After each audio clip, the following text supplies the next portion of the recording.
ज्ञान की राजधानी यूट्यूब चैनल आप सभी का स्वागत करता है। आज की यह वीडियो बहुत ही महत्वपूर्ण होने वाली है। इस वीडियो में हम बात करेंगे ऋग्वेद और उसका सामान्य अध्ययन देखेंगे।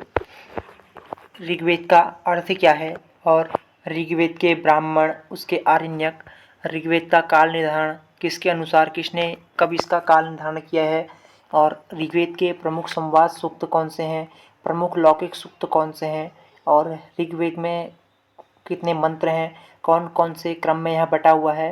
तो सभी बात इस वीडियो में हम करेंगे।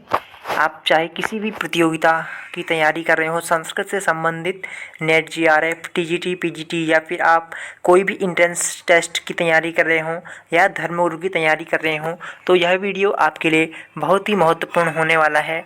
इसलिए वीडियो को अंत तक जरूर देखें। और चलिए आगे बढ़ते हैं, वीडियो में प्रारंभ करते हैं।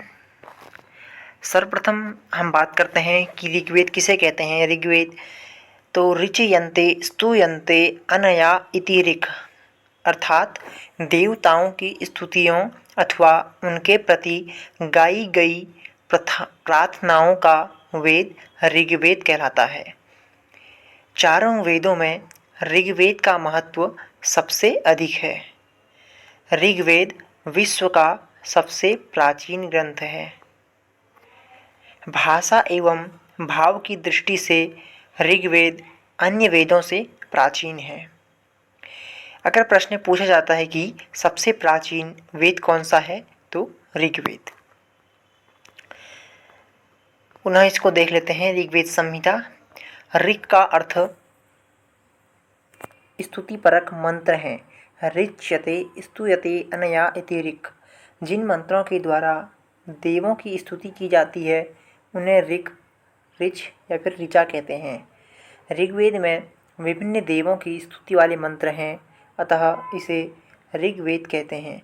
ऋग्वेद में ब्रह्म प्राप्ति, वाक्तत्व, वाकत्व या शब्द ब्रह्मा की प्राप्ति, प्राण या तेजस्विता की प्राप्ति, अमरत्व के साधन तथा ब्रह्मचर्य के द्वारा ओजस्विता आदि का वर्णन है। ऋचाएँ तीन प्रकार की होती हैं: परोक्षकृत, प्रत्यक्षकृत और आध्यात्मिक। ऋचाएँ तीन प्रकार की होती हैं: परोक्षकृत, प्रत्यक्षकृत और आध्यात्मिक। सर्वप्रथम अब ऋग्वेद की शाखाओं की बात करते हैं। इससे संबंधित प्रश्न भी बहुत बार पूछा जाता है। ऋग्वेद की कितनी शाखाएं किसके अनुसार हैं?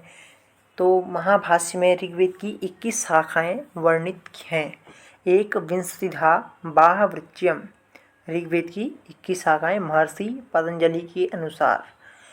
प्रमुख रूप से 5 शाखाएं हैं और वर्तमान में इसकी एक ही शाखा उपलब्ध है, वह है साकल शाखा। तो देखिए 5 कौन कौन सी शाखाएं हैं जो महत्वपूर्ण हैं। साकल शाखा, वास्कल, अश्वलायन, सांख्यायन और मांडुकायन। साकल शाखा का वर्ण विषय इसमें बताया होगा, इसमें अभी आगे देखेंगे हम। मंत्र संख्या इत्यादि सब इसके आगे देखेंगे। 1017 सूक्त इसमें टोटल हैं। वास्कल शाखा अब उपलब्ध नहीं है, सिर्फ साकल शाखा उपलब्ध है। और इसके बाद आगे देखते हैं ऋग्वेद विभाजन के प्रकार। ऋग्वेद को 2 प्रकार से बांटा गया है। पहला है अष्टक क्रम में और दूसरा है मंडल क्रम में। अष्टक क्रम में इसे 8 अध्यायों में बांटा गया है, जिनमें 8 अध्याय प्रति अष्टक में हैं। तो 8 8 64 टोटल इसमें अध्याय हैं। और इसके बाद इसमें वर्ग हैं और मंत्र हैं। इसी तरह मंडल क्रम में पहले मंडल हैं, फिर अनुवाक हैं, फिर सूक्त और फिर मंत्र। अब देखिए अष्टक क्रम। पूरे वेद में 8 भाग हैं जिन्हें अष्टक कहा जाता है। प्रत्येक अष्टक में 8 अध्याय हैं। इस प्रकार ऋग्वेद में संपूर्ण 64 अध्याय हैं। प्रत्येक अध्याय में वर्गों की संख्या भिन्न है। अष्टक कितने हो गए? 8, अध्याय 64, वर्ग 2024, मंत्र 10,580 और ऋग्वेद में बालखिल्य सूक्तों सहित 1028 सूक्त हैं। दोस्तों यह महत्वपूर्ण डिटेल है, इसको आपको याद कर लेना है क्योंकि यही परीक्षा में पूछी जाती है। इसको आप लोग देख लीजिएगा। और पीडीएफ के लिए आप हमारे टेलीग्राम ग्रुप से जुड़ सकते हैं, उसकी लिंक आपको डिस्क्रिप्शन बॉक्स में मिल जाएगी। इसके बाद आगे मंडल क्रम की बात करते हैं। तो मंडल क्रम में देखिए इसमें 10 मंडल हैं। मंडल क्रम और अष्टक क्रम में आपको भेद देखिए 8 अष्टक हैं और 10 मंडल हैं। इसमें 11 बाल के लिए सूक्त हैं और प्लस 80 मंत्र। अनुवाक 85 है। इसमें सूक्त 1017 प्लस 11 तो 1028 टोटल सूक्त हैं। मंत्र हैं 10,580। दोस्तों मंत्र अगर आप कहीं और पुस्तक में पढ़ते हैं तो मंत्र कहीं थोड़ा ज़्यादा संख्या भी हो सकती लिखी दिखाई देती है, कहीं पे कम भी, तो इसका मतभेद रहता है। पर यह ऐसे प्रश्न परीक्षा में कम ही पूछे जाते हैं इनमें जिनमें मतभेद रहता है। तो वैसे आपको यह तो देख लेना है कि कितने हैं। इस तरह आगे देखिए ऋग्वेद मंडलों की संज्ञा, ऋषि, सूक्त तथा मंत्र। अब ऋग्वेद में जो 10 मंडल हैं मंडल क्रम के हिसाब से उनके देवता कौन हैं, उनमें ऋषि कौन हैं, उनमें कितने सूक्त हैं और उनमें कितने मंत्र नहीं बताया गया है। तो जो प्रथम मंडल है उसके देवता हैं मधुछंद, उसमें संज्ञा है उसके देवता ऋषि है मधुछंदा, 191 सूक्त हैं और 2006 मंत्र। दूसरे में कथा ग्रीष्मद ऋषि हैं, 43 सूक्त हैं और 429 मंत्र। तृतीय में संवाद संज्ञा विश्वामित्र ऋषि, 62 सूक्त, 617 मंत्र। चतुर्थ में ध्रुपद संज्ञा वामदेव ऋषि, 58 सूक्त, 579 मंत्र। पंचम में तत्वज्ञान संज्ञा अत्रि ऋषि हैं, 87 सूक्त संख्या, 727 मंत्र। षष्ठ है दान स्तुति संज्ञा भारद्वाज ऋषि, 75 सूक्त, 765 मंत्र। इसके बाद सप्तम देखिए, सप्तम है यांत्रिक संज्ञा वशिष्ठ ऋषि, 104 सूक्त, 841 मंत्र। अष्टम संस्कार संज्ञा कण्व ऋषि, 103 सूक्त, 1716 मंत्र।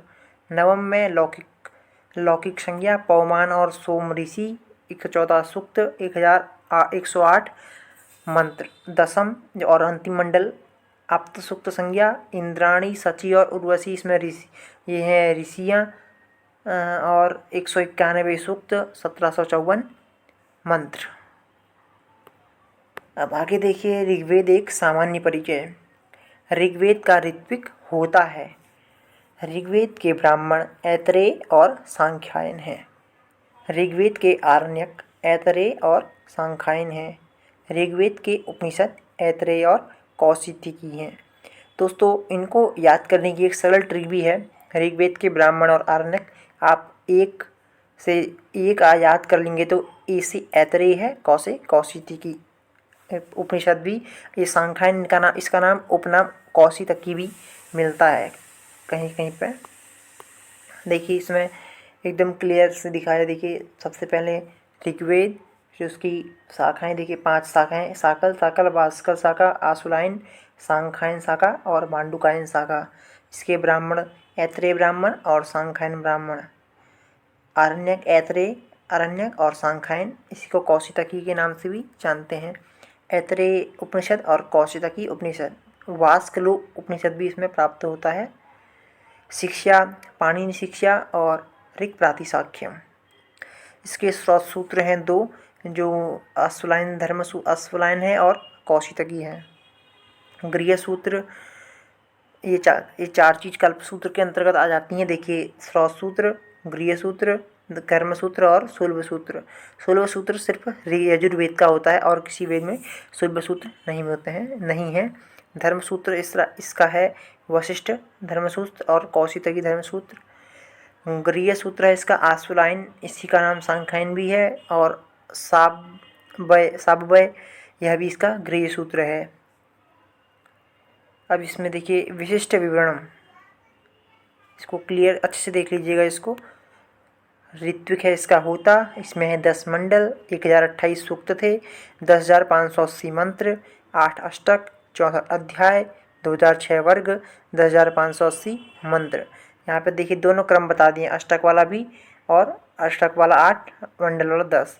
ये देखिए ऊपर है अष्टक मंडल क्रम, इसमें सूक्त और इसमें मंत्र, और इसके ये है मंडल क्रम, ठीक है। और नीचे दे दिया अष्टक क्रम यहाँ पे। और मुख्य इसका रचना काल 1200, अभी हम रचना काल आगे और देखेंगे। इसके मुख्य आचार्य हैं पैल, आचार्य पैल। ऋग्वेद की रचना काल संबंधी मत, तो किसके अनुसार ऋग्वेद का रचना कब हुई थी ये देख लीजिए। बाल गंगाधर तिलक, इनके अनुसार ऋग्वेद की रचना 6000 ईसा पूर्व में हुई। मैक्स मूलर के अनुसार 1200 से 1000 ईसा पूर्व में ऋग्वेद की रचना हुई। विंटरनित्स, इनके अनुसार 3000 ईसा पूर्व में ऋग्वेद की रचना हुई। और मान्य मत, इस मत के अनुसार 1500 से 1000 ईसा पूर्व में ऋग्वेद की रचना हुई। अब इसके सूक्त देख लेते हैं। धार्मिक सूक्त, ऋग्वेद का अधिकांश भाग धार्मिक सूक्तों की श्रेणी में आता है। धार्मिक सूक्तों में विभिन्न देवों को संबोधित करते हुए उनकी स्तुति की गई है। इंद्र सूक्त है, इसमें अग्नि सूक्त, वरुण सूक्त, उषा सूक्त, मरुत सूक्त, विष्णु सूक्त, सवित्री सूक्त, पर्जन्य सूक्त, उषस सूक्त, अश्विनव सूक्त, ये सब इन देवों की इन सूक्तों में स्तुतियाँ की गई हैं। जिस इंद्र सूक्त में इंद्र देवता से संबंधित मंत्र है उसमें इंद्र देव की स्तुति की गई है। इस तरह सभी सूक्तों में उनसे संबंधित स्तुतियाँ हैं। इसके अतिरिक्त अन्य सूक्त भी ऋग्वेद के धार्मिक सूक्तों के अंतर्गत प्राप्त होते हैं। यहाँ पे जो बताए गए हैं ये मुख्य सूक्त हैं। दार्शनिक सूक्त, ऋग्वेद के लगभग 12 सूक्त ऐसे हैं जिनमें उच्च कोटि के दार्शनिक विचारों के बीच मिलते हैं। दार्शनिक सूक्त अपेक्षाकृत अर्वाचीन दशम मंडल में उपलब्ध होते हैं। ये अधिकतर कौन से मंडल में होते हैं, तो दशम मंडल में दार्शनिक सूक्त ज़्यादातर प्राप्त होते हैं। दशम मंडल में आए हुए नासदीय सूक्त, हिरण्यगर्भ सूक्त, पुरुष सूक्त तथा वाक् सूक्त का दार्शनिक दृष्टिकोण से विशेष महत्व है। इसके बाद आगे देखिए संवाद सूक्त। मुख्य जो सूक्त हैं वो हम देख रहे हैं इसमें। पूर्वा उर्वशी संवाद, ये भी दशम मंडल में है। यमी यमी संवाद, ये भी दशम मंडल। और शर्मा पाणी संवाद, ये भी दशम मंडल। विश्वामित्र नदी संवाद, ये तीसरे मंडल का है। वशिष्ठ सुदास संवाद, ये भी सप्तम मंडल का है। यह अगस्त्य लोपामुद्रा संवाद, ये प्रथम मंडल का है। इंद्र इंद्राणी वृषा कपि संवाद, ये दशम मंडल का है। तो दोस्तों इस वीडियो में हमने सर्वप्रथम ऋग्वेद के विषय में जानकारी प्राप्त की। ऋग्वेद में उसके ब्राह्मण, उसके उपनिषद, उसके आरण्यक और भी जो महत्वपूर्ण ऋग्वेद से संबंधित संवाद सूक्त, लौकिक सूक्त, धर्म सूक्त थे वह देखे। और इसी तरह आपको आगे भी सभी वेदों की वीडियोज़ निरंतरता पूर्वक प्राप्त होती रहेंगी। और अगर आप अभी तक हमारे चैनल से नहीं जुड़े हैं, सब्सक्राइब नहीं किया है, तो जल्द से इसको सब्सक्राइब कर लें और अपने मित्रों को अवश्य शेयर करें। और साथ ही साथ कमेंट बॉक्स में यह भी बताएं कि आपको यह वीडियो कैसी लगी। तो मित्रों मिलते हैं अगली वीडियो में, तब तक के लिए नमो नमः, धन्यवाद।